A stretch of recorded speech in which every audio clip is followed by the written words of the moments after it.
मनुष्य की एक विशेष प्रवृत्ति होती है, वो कभी स्वयं से संतुष्ट नहीं रहता, कभी स्वयं से प्रसन्न नहीं रहता। जो है उससे अधिक पाना चाहता, जो पा लिया उससे आगे बढ़ना चाहता, अपने जीवन में बदलाव, परिवर्तन लाना चाहता। और ये प्रवृत्ति संसार में सबसे महान है, क्योंकि इसी प्रवृत्ति के चलते संसार में विकास होता है। किंतु इस बदलाव के लिए मनुष्य उसकी खोज में रहता है जो उसके जीवन में बदलाव ला सके, उसे मार्ग दिखा सके, उसके जीवन में परिवर्तन ला सके। और इसके लिए मनुष्य संसार भर में उसे खोजता है जो उसके पास है।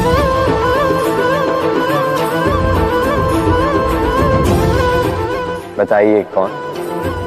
यदि कोई आपका जीवन बदल सकता है तो दर्पण देखिए। वो आप स्वयं है जो आपका जीवन बदल सकते हैं।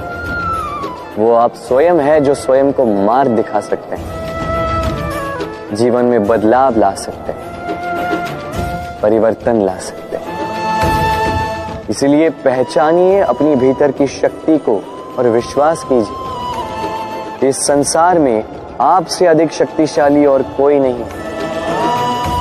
जीवन बदल जाएगा और अंधविश्वास का नहीं, आत्मविश्वास का हाथ थामे आपकी समस्याएं स्वतः दूर हो जाएंगी। मन बड़ी ही विचित्र कृति है। ये मन शरीर के किस अंग में बसता है कोई नहीं जानता, किंतु संपूर्ण शरीर इस मन की इच्छा साकार करने के लिए प्रयास करता रहता है। अब यदि मन कुछ खाने का करे तो व्यक्ति उसकी वनो उपवनों की इच्छा साकार करने का माध्यम ढूंढता रहता है। अब यदि मन किसी को शत्रु समझ ले तो व्यक्ति उसे नष्ट करने का हर संभव प्रयास करता है। अब यदि मन किसी से प्रेम करे तो उसकी प्रसन्नता के लिए हर सीमा लांघने के लिए सज्ज रहता है। परंतु जीवन सुखद हो इसके लिए आवश्यक है कि मन खाली हो। इस बांसुरी की भांति भीतर कुछ भी नहीं, न राग है न द्वेष, तब भी तार छेड़ने पर स्वर निकलता है। इसी प्रकार मन को भी भावनाओं से मुक्त रखना आवश्यक है। स्मरण रखिए, मन में कुछ भर के जियोगे तो मन भर के जी नहीं पाओगे। भूल और मनुष्य, इन दोनों का संबंध कुछ वैसा है जैसा पंख और चिड़िया का, जैसा धारा और नदिया का। यदि भूल मनुष्य के स्वभाव का इतना महत्वपूर्ण अंग है तो आप सोचिए, इस पर लज्जा क्यों? इस पर लज्जा करना ठीक है ही नहीं। वैसे देखा जाए तो भूल हमें स्वयं को और श्रेष्ठ बनाने का अवसर देती है, पहले से अच्छा प्रदर्शन करने की प्रेरणा देती है। अब कदाचित आप में से कुछ इस बात से सहमत नहीं हो, क्योंकि बहुतों की दृष्टि में भूल दोष को जन्म देती है, दोष अपराध को, और अपराध के लिए क्षमा नहीं दंड मिलना चाहिए। किंतु क्या आपने कभी सोचा है कि ऐसा क्यों होता है? क्या कारण है इसका? इसका कारण है भूल स्वीकार करने से बचना। यदि आप कोई भूल करोगे और उसे स्वीकारोगे नहीं तो वो भूल दोष में बदल जाएगी और वो दोष अपराध।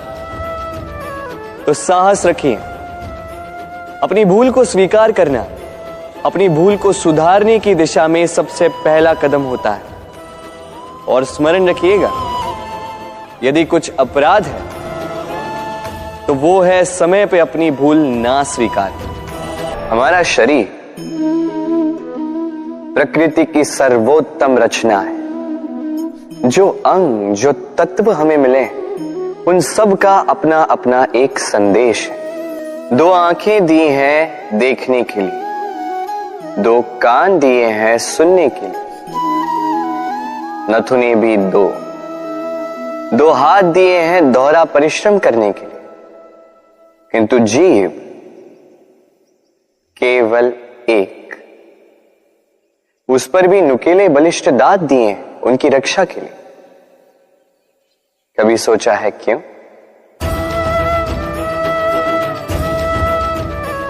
क्योंकि शब्द और शब्दों का उपयोग मनुष्य का सबसे बड़ा शस्त्र है, जिसका उपयोग जितना सोच समझकर किया जाए मनुष्य जीवन में उतना ही ऊपर उठता है। तो समझे ना? देखो, सुनो, समझो अधिक, बोलो कम। मनुष्य का स्वभाव है कमाना, संग्रह करना, फिर चाहे वो धन हो, नाते हो, संबंध हो या हो प्रसन्नता।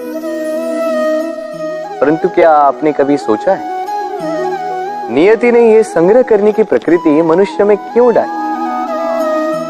एक बीज से पौधा पनपता है, उसके भोजन से फल संग्रहित होता है। क्यों? इसलिए ताकि वृक्ष उसे स्वयं खा सके? नहीं, बल्कि इसलिए ताकि वो भूखे जीवों में बांट सके।